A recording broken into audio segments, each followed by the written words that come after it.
नमस्कार बच्चों, स्वागत है आप सभी का आपके हिंदी की क्लास में। जैसा कि पिछली वीडियो में हमने बताया था कि आपको ये एक्सप्लेनेशन व्याख्या देने के बाद, सारांश बताने के बाद आपके लिए हम प्रश्नोत्तर की एक श्रृंखला में नया वीडियो लेकर आएंगे और उसी में हम अपना नया वीडियो लेकर आपके सामने उपस्थित हैं। तो आइए देखते हैं कि कुछ प्रश्नों को देखने के बाद हम जो कहानी पढ़े हैं नमक का दरोगा, उसमें से कितनी बातों को हमने जाना है ये प्रश्नोत्तर से पता चलता है। और इसके साथ ही आपको एक बात बताता हुआ चलूँगा कि आपको केवल पाठ के पीछे के प्रश्नों को ही नहीं पढ़ना है, आपको अपने पूरे पाठ को अच्छे से कवर करना है, जिससे कि आप बिना पाठ के प्रश्नों को याद किए भी आपसे जो भी प्रश्न पूछा जाए उसका उत्तर आप दे सकें।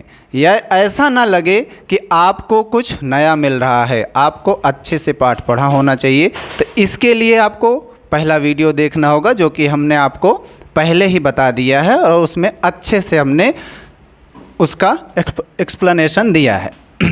आते हैं पहले प्रश्न पर। ये आपकी बुक का ही है, अभ्यास प्रश्न का पहला है। सबसे पहले हम जो आपकी बुक में दिया गया है, जो आपके पाठ में पीछे अभ्यास प्रश्न दिए गए हैं, उन्हीं प्रश्नों को बताएंगे, उनका उत्तर समझाएंगे आपको। उसके बाद फिर आपके सामने हम कुछ अपना प्रश्न भी रखेंगे जो अतिरिक्त प्रश्नोत्तर में आएगा, और वो अतिरिक्त प्रश्न आपका आप देखेंगे कुछ अलग होगा। और कुछ ऐसे ही प्रश्नों को लेकर के CBSE आपके लिए क्वेश्चन पेपर तैयार करती है, जहां पर आप देखेंगे कि कम से कम आपको पाठ के पीछे वाले प्रश्न मिलेंगे, आपको पाठ के बीच से प्रश्न ज़्यादा पूछे जाएंगे। पहला प्रश्न ये आपके बुक के पीछे का ही है, पाठ के पीछे का ही। कहानी का कौन सा पात्र आपको सर्वाधिक प्रभावित करता है और क्यों? यहाँ पर मैंने वंशीधर को लिया है। जरूरी नहीं है कि वंशीधर को ही, आप अपना उत्तर जिस भी पात्र को लेते हैं उस पात्र को आप जितना अच्छे से वहाँ पर व्याख्या के साथ उसको प्रदर्शित करते हैं, अपना प्रेजेंटेशन दे देते हैं, उतना ही आपका उत्तर अच्छा माना जाएगा। जरूरी नहीं है। यहाँ अगर हमने वंशीधर को लिया है, अगर आप अलोपीदीन को भी ले सकते हैं, जरूरी नहीं है कि आप वंशीधर को ही बताइए। पहले वंशीधर को जानते हैं, फिर अलोपीदीन के बारे में भी आपको बताते हैं कि वो कैसे आपको प्रभावित कर सकते हैं। सबसे पहले प्रभावित करने की बात आई है तो हम इसका ध्यान रखेंगे कि जो हमको प्रभावित कर रहा है वो प्रभाव किस प्रकार का डाल रहा है। तो ये वंशीधर जी हैं, ईमानदारी के लिए प्रसिद्ध हैं, पूरे पाठ में ईमानदारी का जिक्र किया गया है इन्हीं के माध्यम से। तो अगर हम वंशीधर को ही अपना सबसे अधिक प्रभावित करने वाला पात्र समझते हैं तो ये हमारे लिए सबसे उपयुक्त उत्तर होगा। तो ये नमक का दरोगा कहानी आपने पढ़ी है। जो आपको हमने ये देखिए यहाँ पर ये उत्तर बताया है कि उन्होंने कैसे प्रभावित किया है। वंशीधर जी एक ईमानदार, शिक्षित, कर्तव्यनिष्ठ और अपने कार्य को पूर्ण तरीके से निभाने वाले, करने वाले व्यक्तित्व हैं। तो ईमानदारी के साथ साथ आप शिक्षित हों, ये तो आज के समय में सबके साथ सामान्य सी बात है, लेकिन ईमानदार होना और कर्तव्यनिष्ठ होना ये ऐसे प्रभाव हैं जो सच में प्रभावित करते हैं। तो आप बताएंगे कि जो वंशीधर हैं वो मुझे सबसे अधिक प्रभावित करते हैं, सबसे प्रभावशाली चरित्र मुझे वंशीधर का ही लगता है।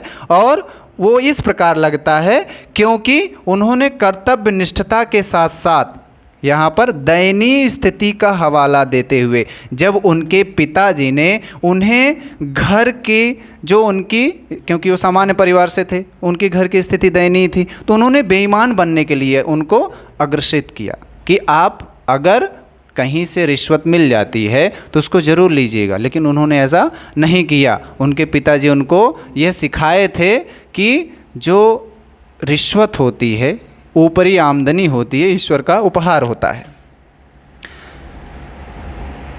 यहाँ पर देखेंगे हम आत्मसम्मान नहीं खोया। आत्मसम्मान कैसे नहीं खोया? ये जब वो पंडित अलोपीदीन जी के द्वारा रिश्वत नहीं स्वीकार किए, तो क्योंकि पंडित अलोपीदीन जी की बहुत बड़ी पैठ थी, उन्होंने अंग्रेज अधिकारियों से साठ गांठ करके जब वह अदालत में गए तो वहाँ पर पूरी तरीके से निर्दोष साबित हुए। तो यहाँ पर जो वंशीधर जी थे अकेले हो गए, लेकिन उन्होंने अपना कर्तव्य नहीं छोड़ा, उन्होंने अपना आत्मसम्मान नहीं खोया, वह अकेले लड़ाई लड़ते रहे, भले ही उनको अपने पद से पदमुक्त होना पड़ा, वो उन्होंने उसको स्वीकार कर लिया। तो ये सारी बातें हैं जो मुझे या हमें आपको सबसे ज़्यादा प्रभावित कर सकती हैं। और यहाँ पर देखिए, अलोपी दीन उसे देते हुए आजीवन प्रबंधक बना देते, मतलब जो अलोपी दीन जी हैं उन्हें इसका एक उपहार देते हैं ईमानदारी का। और आप देखिए, प्रभावित करने का जो हमने सबसे अच्छा पात्र चुना है वंशीधर जी को, वो अंततः वंशीधर जी अलोपी दीन जी को भी प्रभावित कर ले जाते हैं, जो कि उनके खिलाफ थे। उन्होंने उनको ही अपना, जिनको रिश्वत देना चाहते थे, ईमानदारी की वजह से उनको अपना पूरे व्यवसाय का प्रबंधक नियुक्त कर देते हैं। तो एक लाइन में पढ़ेंगे हम एक बार में कि नमक का दरोगा की कहानी में सबसे प्रभावशाली चरित्र वंशीधर जी हैं। वह एक ईमानदार, शिक्षित, कर्तव्यनिष्ठ और कर्तव्यनिष्ठ व्यक्ति होने के साथ साथ पिताजी ने जब उन्हें दयनीय स्थिति का हवाला देते हुए बेईमानी करने का सबक सिखाया तो उन्होंने उसको अस्वीकार कर दिया, और उसके साथ साथ उनकी नौकरी चली गई, लेकिन उन्होंने अपना आत्मसम्मान नहीं खोया, कर्तव्य से उन्होंने हटा नहीं, वो पीछे नहीं हटे, भले उनकी नौकरी चली गई। अगले प्रश्न पर आते हैं। दूसरा प्रश्न है, नमक का दरोगा कहानी में पंडित अलोपी दीन के व्यक्तित्व के कौन से दो पहलू उभर कर आते हैं? ये व्यक्तित्व का मतलब यह है कि ऐसी खूबियाँ, किसी व्यक्ति की ऐसी प्रवृत्ति, ऐसा स्वभाव जो कि दूसरे के ऊपर प्रभाव डाल दे, वो उसका व्यक्तित्व होता है। आते हैं तो यहाँ पर जो पंडित अलोपी दीन का व्यक्तित्व है उसके दो पहलू, लक्ष्मी के उपासक बताया गया है पाठ में ही, को लक्ष्मी के उपासक हैं।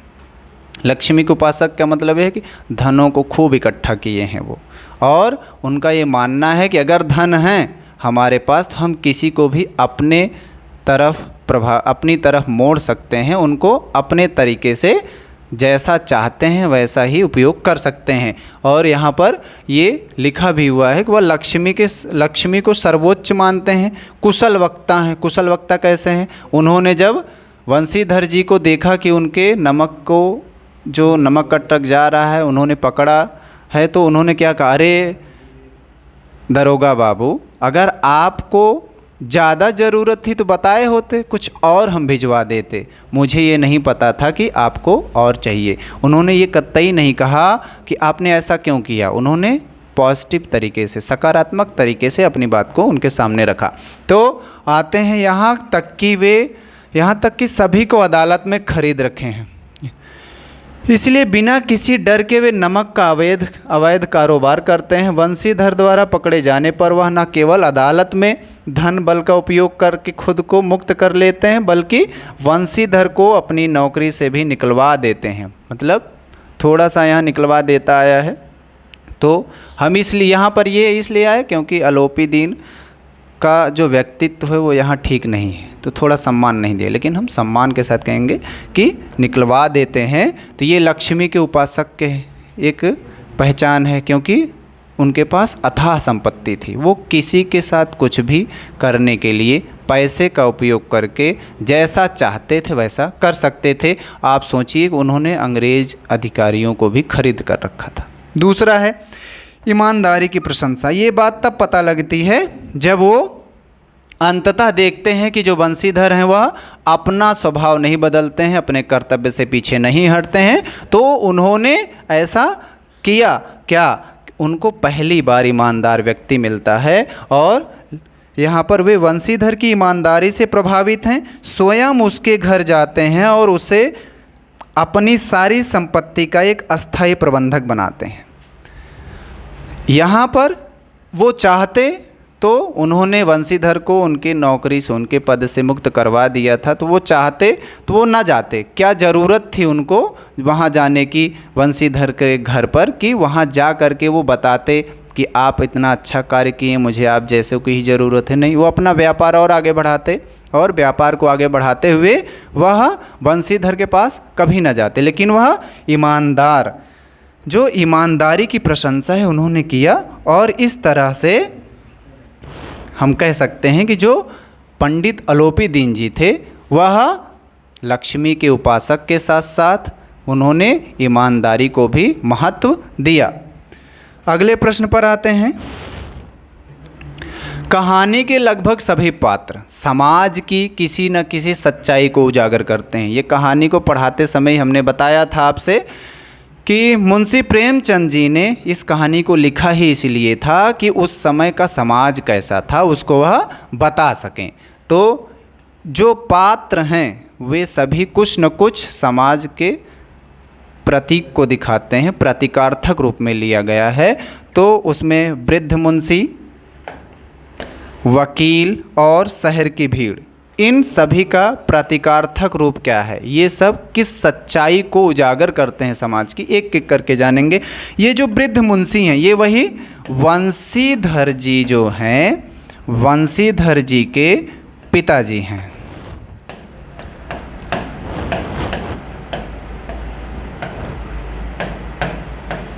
ये वंशीधर जी के पिताजी हैं। वकील एक बहुत बड़ा समुदाय जो कि पंडित अलोपी दीन की मदद करने के लिए न्यायालय में उनको निर्दोष साबित करने के लिए कार्य कर रहा था।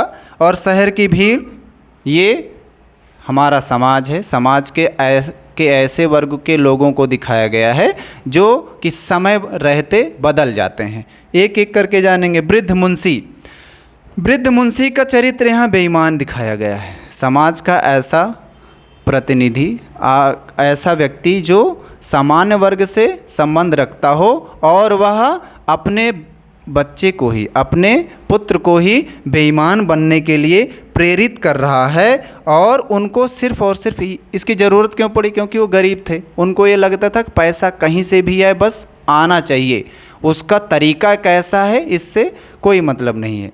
और इसी वजह से उन्होंने बंशीधर को भी ये कहा कि आपको अगर ऊपरी कमाई होती है तो आप उसको ज़रूर स्वीकार करिए, ईश्वर का दिया हुआ उपहार होता है। बार बार ये बात दोहराऊंगा मैं। आगे चलते हैं।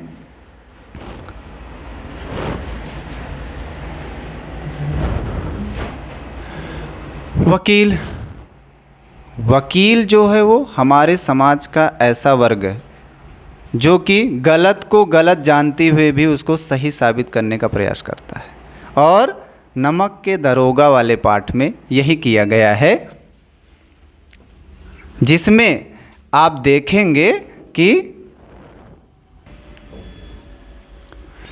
बीच में थोड़ा टेक्निकल इशू आ गया था। ये सब तो मैनेज होता रहता है। आते हैं, हम ध्यान देते हैं फिर से अपनी उसी बात पर। वकील के बारे में हम बता रहे थे कि जो वकील होता है हमारे समाज का एक प्रबुद्ध समाज होता है जो सच्चाई को जानते हुए भी गलत का समर्थन करता है। यहाँ पर प्रेमचंद जी ने वकील जी को, वकील समुदाय को यह इसलिए यहाँ पर दिखाया है जिससे वो ये बता सकें कि हमारे समाज में ऐसे भी पढ़े लिखे लोग मौजूद हैं जो गलत का साथ देते हैं, ये जानते हुए कि ये बात गलत है, पूर्णतया गलत है। इसी में अलोपी दीन के पक्ष में मजिस्ट्रेट के फैसले पर वकील का खुश होना न्यायिक प्रक्रिया को शर्मसार करता है। इसका मतलब ये कि जिन वकीलों को कभी अलोपी दीन जी ने चंदा या किसी प्रकार की मदद की थी वे सब खुशी हुए थे कि आज मुझे मौका मिला, मैं अलोपी दीन जी को बचाने का कार्य कर रहा हूँ, मैं सौभाग्यशाली हूँ। और ये हमारे समाज की जो भ्रष्ट व्यवस्था है उसको पूरी तरीके से दिखा रहा है कि प्रेमचंद जी ने कैसे बताया है कि देखिए जो हमारा वकील होता है, जो हमारा ये पढ़ा लिखा समुदाय है, वो गलत फैसले से खुश हो रहा है जहाँ पर उसको मुनाफे की बात की जरा से भी आहट होती है। ये यहीं बताया गया है कि देखिए उनका काम सिर्फ पैसा कमाना है, ना कि किसी को न्याय दिलवाना। जबकि न्यायालय इसलिए स्थापित किया गया है जिससे कि वहाँ पर लोगों को न्याय मिले, लेकिन ऐसा बिल्कुल नहीं होता है नमक के दरोगा वाले पाठ में। आते हैं तीसरे पर, शहर की भीड़। ये शहर की जो भीड़ है ये बहुत बड़े समुदाय को, इसमें कई तरह की बातें हैं। पहला ये कि कुछ वैसे भी लोग हैं जो आलोपी दीन जब तक नहीं पकड़े गए तब तक आलोपी दीन का समर्थन कर रहे थे, लेकिन जैसे ही आलोपी दीन पकड़े गए तुरंत कई लोग ऐसे भी थे जो ये सोच रहे थे कि बहुत खुश हुए कि चलो अच्छा हुआ, कोई तो हिम्मत किया इनको पकड़ने की, आलोपी दीन जी को। और कोई ऐसे भी हैं जो कि केवल बातों को स्वीकार कर लेते हैं कि जो हो रहा है सब सही हो रहा है। कभी अगर जो बातें सही नहीं हैं लेकिन किसी ऐसे व्यक्ति के बारे में आ रही हैं जो कि थोड़ा धनाढ़ वर्ग से है, तो उसको समर्थन तुरंत दे देते हैं कि ये बिल्कुल सही बात है। कहानी में एक जगह कहा जा रहा है कि भीड़ के कारण छत और दीवार में कोई अंतर नहीं है। छत और दीवार का मतलब एक ऐसा समाज, छतें जो हैं वो किसी को छाया देती हैं और दीवार जो होता है वो उस छाया देने वाले छत को एक समर्थन देती है। मतलब ये ऐसे भी लोग हैं जो उन लोगों को समर्थन देते हैं जो कि ऐसे भ्रष्ट लोगों को छाया प्रदान कर रहे हैं। तो शहर भीड़ के कारण छत और दीवार में कोई अंतर नहीं है, ये बात सही है। ये बात वहाँ पर पता चलती है जो नमक का दरोगा वाले पाठ में, जब आलोपी दीन जी अपने पद से मुक्त कर दिए जाते हैं, बंसीधर और आलोपी दीन जी जो हैं वो एक निर्दोष व्यक्ति साबित हो जाते हैं। गलत से कोई फ़र्क नहीं पड़ता, मतलब समाज में ऐसे भी लोग हैं, भीड़ है वो किसी भी तरफ मुड़ जाती है, उसको सही और गलत से कोई फ़र्क नहीं है। आगे न्याय अन्याय से वही कोई मतलब नहीं है, बस एक दूसरे के दुख का तमाशा देखती है और उनकी अपनी कोई विचारधारा नहीं है। ये वहीं पता चलता है जब आलोपी दीन पकड़े नहीं जाते हैं, तब सब वाहवाही करते हैं कि आलोपी दीन को पकड़ना नामुमकिन है। लेकिन जैसे ही आलोपी दीन के ऊपर ये आरोप लगता है तो कुछ लोग खुश होते हैं, चलो अच्छा हुआ, कभी आज तक पकड़े नहीं गए थे, कोई ऐसा आया जो इनके खिलाफ़ कोई कार्य कर रहा है। और जब वो निर्दोष साबित हो जाते हैं तो कहते हैं देखिए हमने तो कहा था कि ऐसे पकड़े नहीं जाएंगे ये। तो तरह तरह की बातें करने वाले ये शहर की भीड़ को यहाँ पर प्रदर्शित किया गया है। चलते हैं आगे।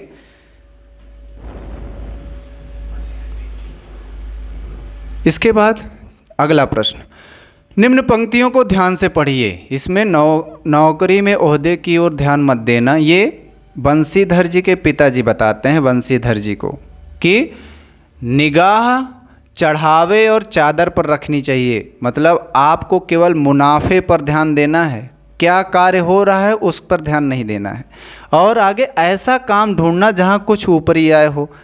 और मतलब एक पिता अपने पुत्र को ये शिक्षा दे रहा है कि आप भ्रष्ट होते जाइए, आप गलत कार्यों को बढ़ावा दीजिए जो कि सर्वथा उचित नहीं है, ऐसा बिल्कुल नहीं होना चाहिए। आगे घटते घटते लुप्त हो जाता है। यहाँ पर मासिक वेतन को पूर्णमासी का चांद कहा गया। मतलब ये एक दिन ये ज़्यादा दिखेगा लेकिन धीरे धीरे धीरे समय के साथ ये पूरी तरीके से ख़त्म हो जाएगा। जैसे कि चंद्रमा पूर्णिमा के दिन बड़ा सा दिखाई देता है लेकिन धीरे धीरे धीरे जो पूर्णिमा के बाद प्रतिपदा से लेकर के अमावस्या आते आते पूरी तरीके से छोटा होता जाता है, उसके प्रकाश में कमी आती जाती है। मतलब ये कि शुरुआत में पूरा एक बड़ा सा चांद दिखेगा लेकिन धीरे धीरे। वैसे ही जो मासिक वेतन है, उनके पिताजी कह रहे हैं कि जो वेतन है आपको शुरुआत में तो एक बड़ा अमाउंट दिखेगा, अच्छा दिखेगा आपको कि हमको ज़्यादा राशि मिल रही है, लेकिन खर्चाओं के साथ साथ ये धीरे धीरे ख़त्म होती जाती हैं। और इसके लिए फिर वो कहते हैं कि उसमें वृद्धि नहीं होती है, वो केवल घटती ही जाती है। ऊपरी आमदनी ईश्वर देता है। मतलब भ्रष्ट होने के लिए फिर से कहूँगा कि ये हर बार अपने पुत्र को केवल और केवल एक शिक्षा दे रहे हैं कि ज़्यादा से ज़्यादा मुनाफे की बात करिए।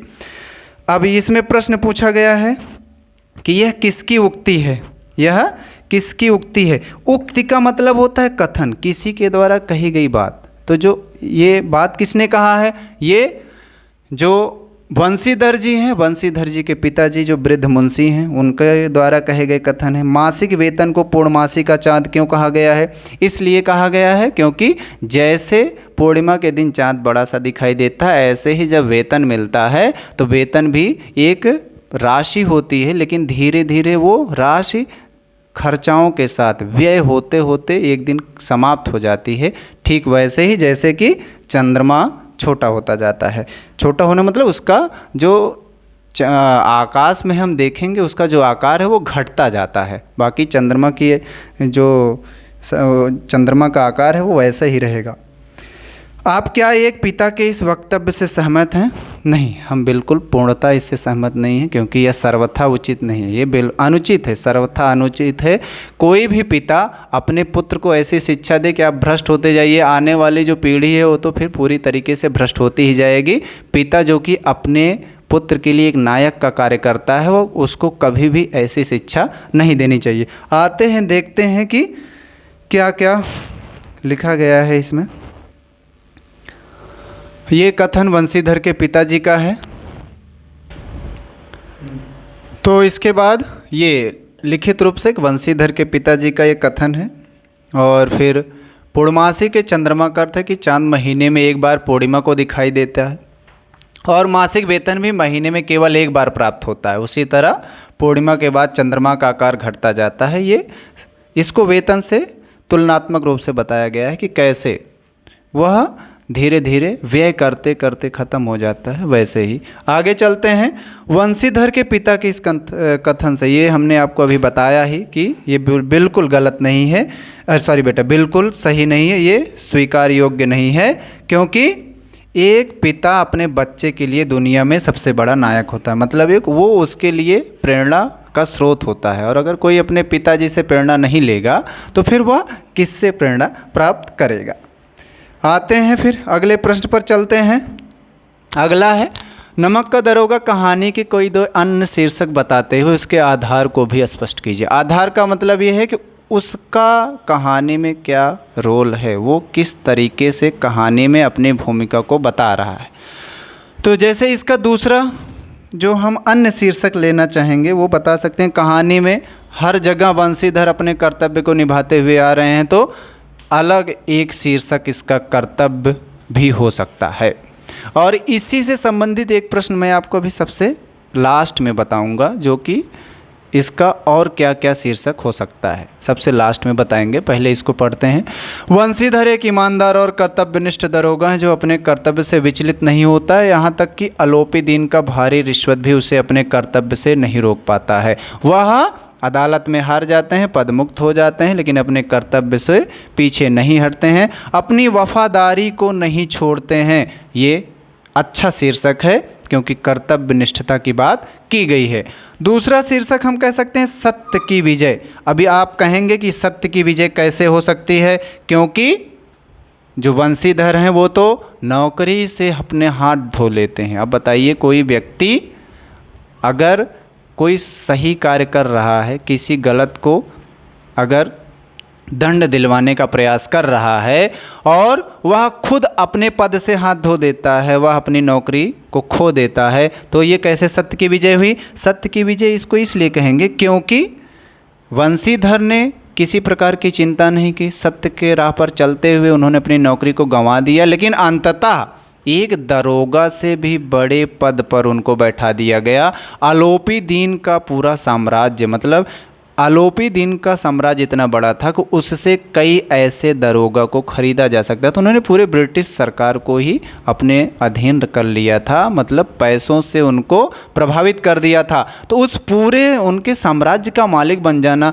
दरोगा के पद से कहीं ज़्यादा अधिक है। तो यह यहाँ पर यह सत्य की विजय दिखाता है। कैसे कि वह दरोगा जैसे छोटे पद को छोड़ने के लिए तैयार हो जाते हैं, बदले में उनको एक बड़े पद की प्राप्ति होती है। तो यहाँ पर ये सत्य की विजय को दर्शाता है कि कई बाधाएं तो थी, लेकिन सत्य ने अपना रास्ता नहीं बदला। वही जो वंशीधर जी हैं वो अपने रास्ते से हटते नहीं हैं। वंशीधर के सत्य के सामने आलोपी दीन को नतमस्तक होना पड़ता है। वह आते हैं अंततः वंशीधर के घर पर और उनसे क्षमा मांगते हुए और फिर उनको उपहार स्वरूप अपना प्रबंधक नियुक्त कर लेते हैं। आगे चलते हैं, अगला प्रश्न देखते हैं क्या है। कहानी के अंत में आलोपी दीन के वंशीधर को मैनेजर नियुक्त करने के पीछे क्या कारण हो सकते हैं? तर्क सहित उत्तर दीजिए। आप इस कहानी का अंत किस प्रकार करते? दो बातें हैं इसमें। पहली बात यह है कि वंशीधर को मैनेजर नियुक्त करने के पीछे क्या कारण हो सकता है?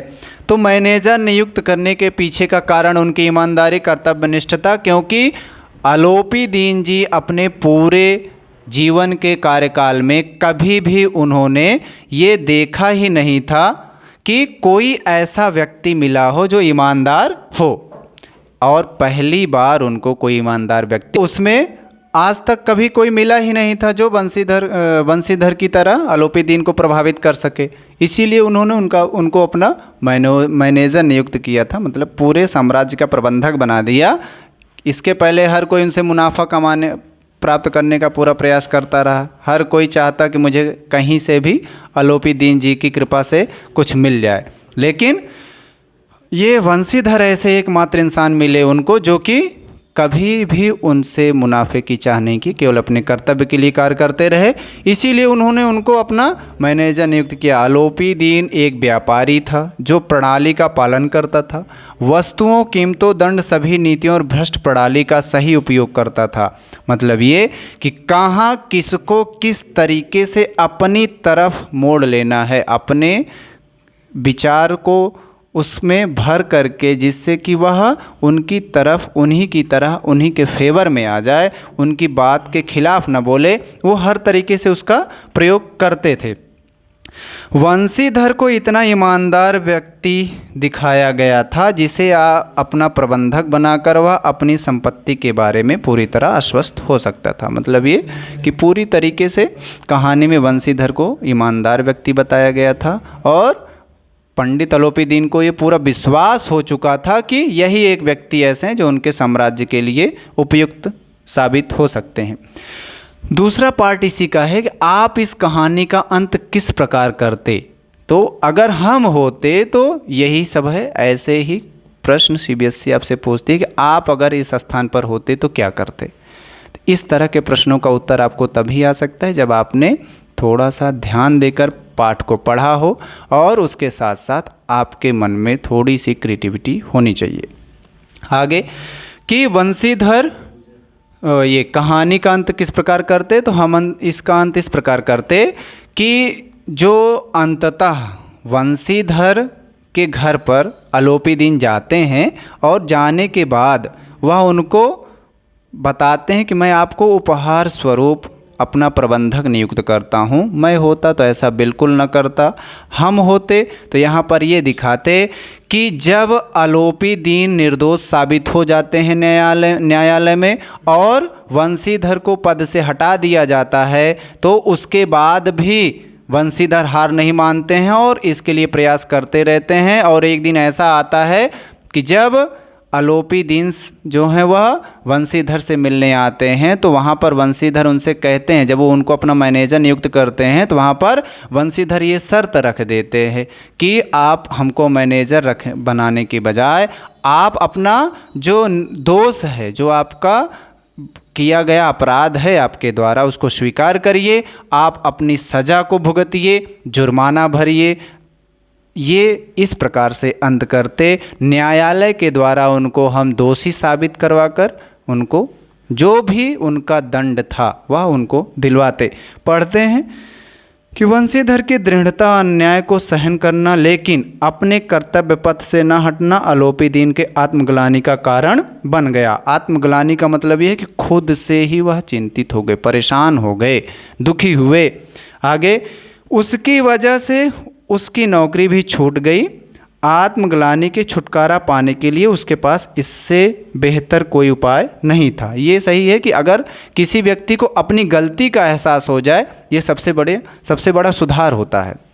आगे इस प्रकार इसका समापन करते कि आलोपी दीन पश्चाताप से भरे हुए वंशीधर के पास जाते और अपनी संपत्ति के लिए प्रबंधकीय पद को स्वीकार करने की पेशकश करेगा, लेकिन वंशीधर हाथ जोड़कर उस पद को लेने से इनकार कर दिया और कहता कि फैसले से पहले रिश्वत नहीं ली तो अब क्यों लूं।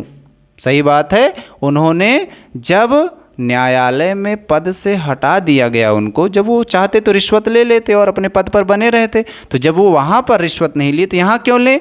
आलोपी दीन इस बात से प्रभावित हो जाता है और वह अदालत में अपने अपराध को कबूल करने के लिए जाता है और सच्चाई बताता है। मतलब इसका अंत इस प्रकार से करते कि अलोपीदीन खुद ही जाते और जा करके वहाँ पर अपने अपराध को स्वीकार करते और फिर अलोपीदीन को जुर्माना भरना पड़ता है और अदालत बंशीधर के खिलाफ सभी आरोपों को खारिज कर देती है। मतलब ये कि यहाँ पर जो बंशीधर जी दोषी साबित हुए कि आपने गलत व्यक्ति को फंसाने का कार्य किया है। बंशीधर, आपने अलोपीदीन के लिए जो यहाँ पर आपराधिक फाइल बनाई है, ये उनकी ऐसी कोई गलती नहीं हुई है, वो अपराध नहीं किए हैं। इसकी बजाय सभी आरोपों को खारिज कर देते। मतलब वंशीधर के ऊपर आरोप लगा दिया गया था ना, तो वंशीधर के सभी आरोप को खारिज कर दिया जाता। मतलब ये इन्होंने जो किया सत्य किया और उसे उसकी नौकरी पर बहाल कर देती और वे दोनों करीब रहते हैं, उनके जीवन के अंत तक संबंध। मतलब ये कि ये दोनों अपनी अलोपीदीन अपनी गलती स्वीकार करते, जुर्माना भरते, जाते, कैद के लिए उनको जो भी सज़ा मिलती वो सब अपना वो पूरा करते। आगे ये कुछ ऐसे प्रश्न हैं जो कि मैं अपने द्वारा बनाया हूँ। ऐसे ही प्रश्न आपको सीबीएसई के द्वारा मिलेंगे। अभी तक तो आपको हम पाठ के जो पीछे के प्रश्न थे उनको बताया है। देखिए, नमक का दरोगा शीर्षक कितना प्रासंगिक है, समझाइए। मतलब ये कि जो नमक का दरोगा है वो उस कहानी के शीर्षक के रूप में कितना सटीक बैठता है। क्या इसका कहानी से कोई संबंध सच में है या नहीं है। तो नमक का दरोगा शीर्षक की प्रासंगिकता मुंशी प्रेमचंद की इस कहानी का शीर्षक बहुत ही सटीक और सार्थक है। इसके कई कारण हैं। कारण क्या क्या हैं, उन सभी कारणों को हम बताते हैं। कि मुख्य पात्र से जुड़ाव, शीर्षक ऐसा होना चाहिए जो कि पूरी कहानी में जितने पात्र हैं उनसे जुड़ा होना चाहिए। कहीं ऐसा ना हो कि दोनों अलग अलग तरह से हों। कहानी का नायक वंशीधर है, जिसे नमक का दरोगा अधिकारी बनाया जाता है। पूरी कथा उसकी नियुक्ति और कार्यों के इर्द गिर्द घूमती है। हमने पूरा पाठ पढ़ा ही है और देखा भी है कि शुरुआत उनकी नियुक्ति से है। पिताजी उनको यह समझाते हैं कि कैसे उनको अपने नौकरी पर रहकर कार्य करना है और अंततः वो अपने पद से मुक्त होकर के एक प्रबंधक बनते हैं निजी व्यवसाय के। यहाँ तक की बात है। कथा का जो केंद्र बिंदु मतलब ये कि किसकी बात को लेकर ऐसा कौन सा पात्र है जिसको ज़्यादा उस पर बात दी गई, जिस पर ज़्यादा महत्व दिया गया है। तो कथा का केंद्र बिंदु क्या है, कहानी में नमक की तस्करी, लालच और रिश्वत का वातावरण दिखाया गया है। इसीलिए नमक और दरोगा दोनों शब्द का कथा का मूल सार प्रस्तुत करते हैं। मतलब ये नमक जो होता है वो हर व्यक्ति की बहुत मूलभूत आवश्यकताओं में से एक आता है और जो दरोगा होता है ये कर्तव्य को दिखाता है। आगे मतलब ये कि अपराधों को रोकने के लिए दरोगा की नियुक्ति। ईमानदारी का प्रतीक दरोगा रहते हुए वंशीधर ईमानदारी और न्याय के मार्ग पर अडिग रहते हैं। इस पद पर रहते हुए उनके चरित्र की परीक्षा होती है। मतलब वो भ्रष्ट हैं कि नहीं है, इसकी परीक्षा होती है। इसलिए शीर्षक सीधे उस परीक्षा को रेखांकित करता है। सही बात भी है। नमक का दरोगा है मतलब एक वंशीधर जी क्या वाकई में अपने पद के लिए कर्तव्यनिष्ठ हैं कि नहीं हैं, ये यहीं से पता चलता है। आगे है सामाजिक व्यंग्य। कई बीच में कई सामाजिक व्यंग्य भी हैं। देखिए, प्रेमचंद ने शीर्षक के माध्यम से तत्कालीन समाज और प्रशासन की खामियों पर चोट की है। मतलब एक व्यंग्यात्मक रूप से उन्होंने बताया है कि देखिए नमक का दरोगा जो है वह कैसे, मतलब जो हमारा भ्रष्ट समाज है उसको यहाँ पर प्रेमचंद जी ने बताने के लिए एक व्यंग्यात्मक रूप से प्रयोग किया है। आगे बढ़ते हैं। अगला प्रश्न क्या है कि इस कहानी में किन पात्रों को प्रतीकार्थक रूप से लिया गया है, विस्तार से बताइए। मतलब जो ये पात्र लिए गए हैं, जो ये इसमें कहानी में पात्र हैं, उनका प्रतीक क्या है, वो किसको किसको इंगित करते हैं। तो सबसे पहले दरोगा वंशीधर, जो दरोगा वंशीधर जी हैं वो प्रतीक किसके हैं, ईमानदारी के, कर्तव्यनिष्ठ और न्यायप्रियता। वंशीधर अपनी गरीबी, पारिवारिक दबाव और रिश्वत के लालच के बावजूद अपने कर्तव्य से विचलित नहीं होते हैं और वे इस बात का प्रतीक हैं कि सत्य और ईमानदारी से ही अंततः हमें सम्मान मिलता है और भले ही उसकी शुरुआत में कठिनाइयाँ क्यों ना आए। इसके बाद पंडित अलोपीदीन। ये पंडित अलोपीदीन जो हैं ये थोड़ा सा यहाँ पीपीटी बनाने जो कंप्यूटर ऑपरेटर हैं वो थोड़ा सा यहाँ पर, ये पिता का प्रतीक नहीं, जो पंडित अलोपी दीन है, पंडित अलोपी दीन जो हैं वो वहाँ पर समाज का ऐसा वर्ग दिखा रहे हैं जो कि धनाढ़ भी है और भ्रष्टाचार से पूर्ण है। पर यहाँ पर ये पंडित अलोपी दीन के स्थान पर यहाँ पर रहेगा मुंशी, जो कि बंशीधर के पिताजी हैं। तो सबसे पहले इन्हीं के बारे में चर्चा कर लेते हैं। पारंपरिक मानसिकता और व्यवहारिक लालची दृष्टिकोण, वे चाहते हैं कि बंशीधर अपने पद का लाभ उठाकर धन अर्जित करें। मतलब उनके पिताजी की जो मानसिकता है उसके माध्यम से यह बताया गया है कि देखिए प्रतीकात्मक, मतलब उस समय के जो लोग थे हर कोई चाहता था कि ज़्यादा से ज़्यादा मुनाफा हमें मिले, और उसी में फिर आते हैं थोड़ा सा यहाँ भी ये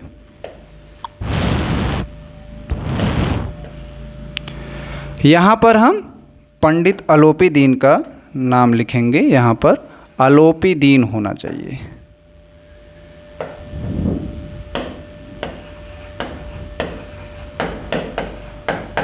यहाँ पर अलोपी दीन रहेगा, अलोपी दीन। व्यापारी ठेकेदार, मतलब भ्रष्ट धनबल और रिश्वतखोरी की प्रवृत्ति, वे अपने पैसे और प्रभाव से सरकारी व्यवस्था को खरीदना चाहते हैं। वे उस वर्ग का प्रतिनिधित्व करते हैं जो अनैतिक तरीकों से लाभ कमाने और नियमों को तोड़ने के आदी हैं। ठीक, इसके बाद जो ये अधिकारी वर्ग है वो कहानी में अन्य अधिकारी, अंग्रेज अधिकारी, न्यायालय, वो सब आ जाते हैं इसमें। भ्रष्टाचार, समझौता और अनैतिक व्यवस्था, ये सभी रिश्वतखोरी। आप सोचिए न्यायालय में न्यायाधीश भी पंडित अलोपी दीन से प्रभावित हो जाते हैं। वह अलोपी दीन जी को सज़ा सुनाने की बजाय वह उनको सज़ा नहीं सुनाते हैं, वह उनको निर्दोष साबित कर देते हैं। तो यहाँ भी ये अधिकारी वर्ग जो है उसको भी, और इसका ये प्रतीक क्या है, उस समाज का प्रतीक है जहाँ भ्रष्टाचार ही नियम बन गया है। मतलब ये कि एक न्यायाधीश जो कि सही फैसले करता है वह भी सही फैसला नहीं ले पा रहा है। इसके बाद आते हैं साधारण जनता, अप्रत्यक्ष पात्र है ये दिख नहीं रहे हैं भीड़ के रूप में, शहर की भीड़, ये सब उसी के। ये प्रतीक किसका है, मौन दर्शक। मतलब ये कि हर समाज में ऐसे भी लोग हैं जो देख रहे हैं अपराध हो रहा है लेकिन उसका विरोध नहीं करते हैं। जिस तरफ हवा चली उसी तरफ उनका रुख मुड़ जाता है। ये ऐसे लोग समाज के लिए नुकसानदायक साबित होते हैं। जो गलत को गलत ना कहें ये तो ठीक है, लेकिन वो गलत का विरोध ना करें, लेकिन गलत को गलत भी ना कहें। इसके साथ साथ सत्य को सत्य ना कहना भी सबसे बड़ा अपराध होता है। आप गलत का विरोध न करिए, आप गलत को समर्थन मत दीजिए, ये बातें हो सकती हैं, लेकिन आप सत्य को समर्थन नहीं दे रहे हैं। मतलब गलत का कार्य, आप जो गलत कार्य उसका विरोध न करिए, ठीक है, हो सकता है कि आप उसमें सक्षम नहीं हैं, लेकिन आप सत्य को सत्य तो कह सकते हैं। आप में इतनी तो खूबी होनी ही चाहिए, इतनी क्षमता होनी चाहिए कि आप जो सत्य है उसका समर्थन करिए, उसका जो सत्यता का प्रमाण है वो मत दीजिए। केवल ये कह दीजिए कि ये बात सत्य है, ये बहुत है, लेकिन आपका मतलब समाज हमारा, जो हमारा बुद्धिजीवी वर्ग है, जो हमारी भीड़ है, साधारण जनता है, वो ऐसा भी नहीं करना चाहती है। वो ना तो सत्य का समर्थन करती है, ना ही गलत का विरोध करती है, और यहाँ तक कि गलत को गलत भी नहीं कहती है।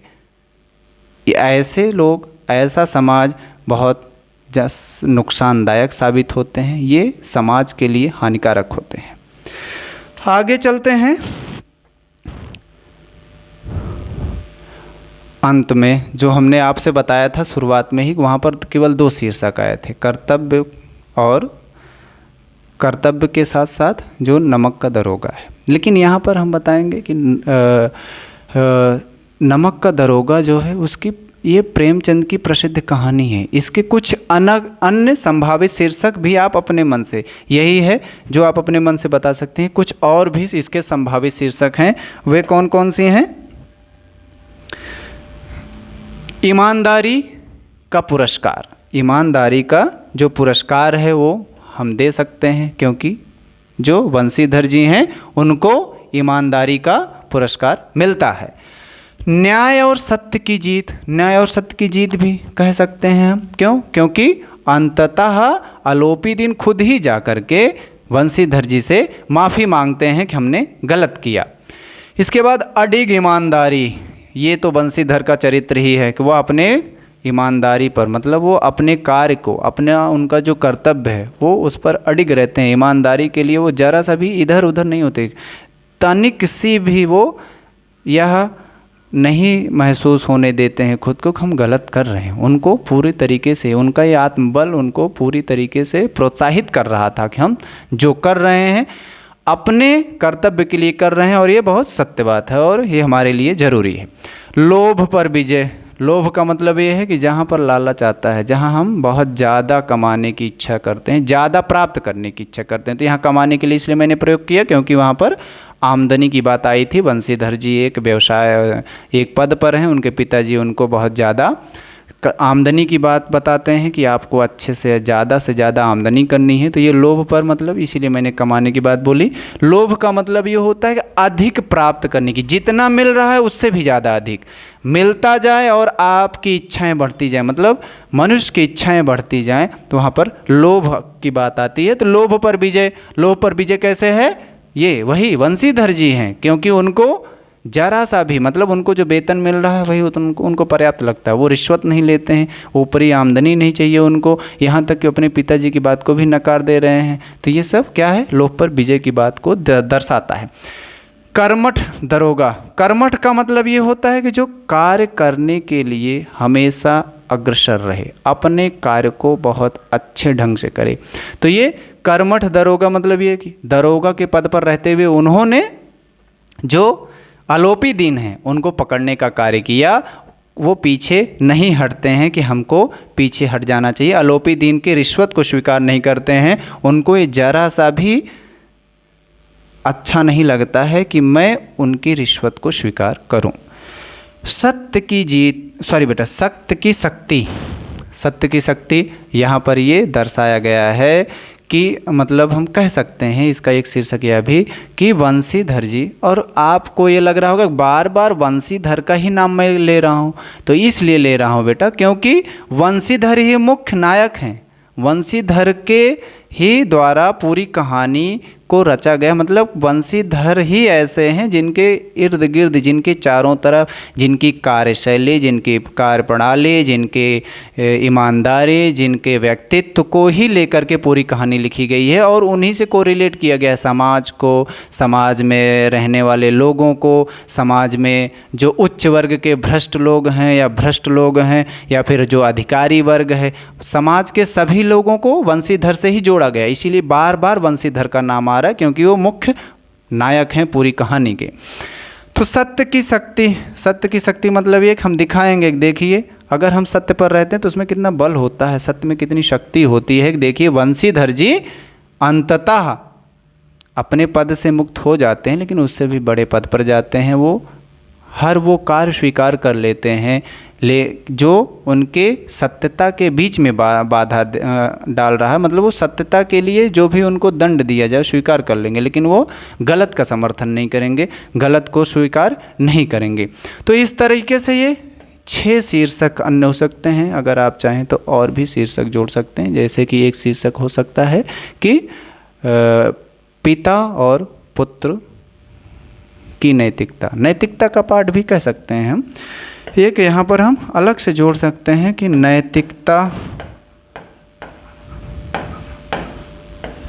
की सीख।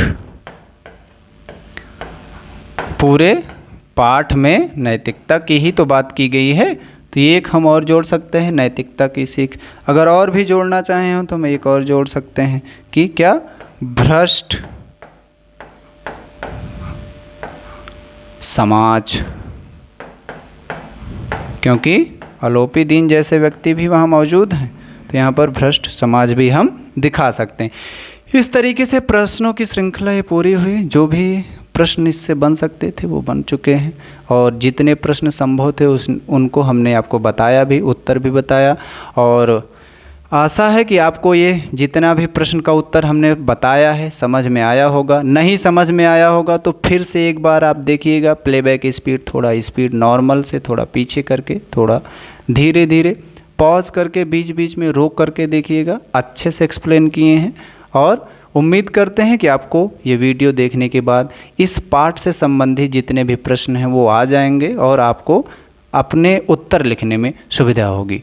और फिर तब तक के लिए आप इन्हीं प्रश्नों को पढ़ते रहिए और दोहराते रहिए। फिर मिलते हैं आपसे अगले वीडियो में, तब तक के लिए नमस्कार।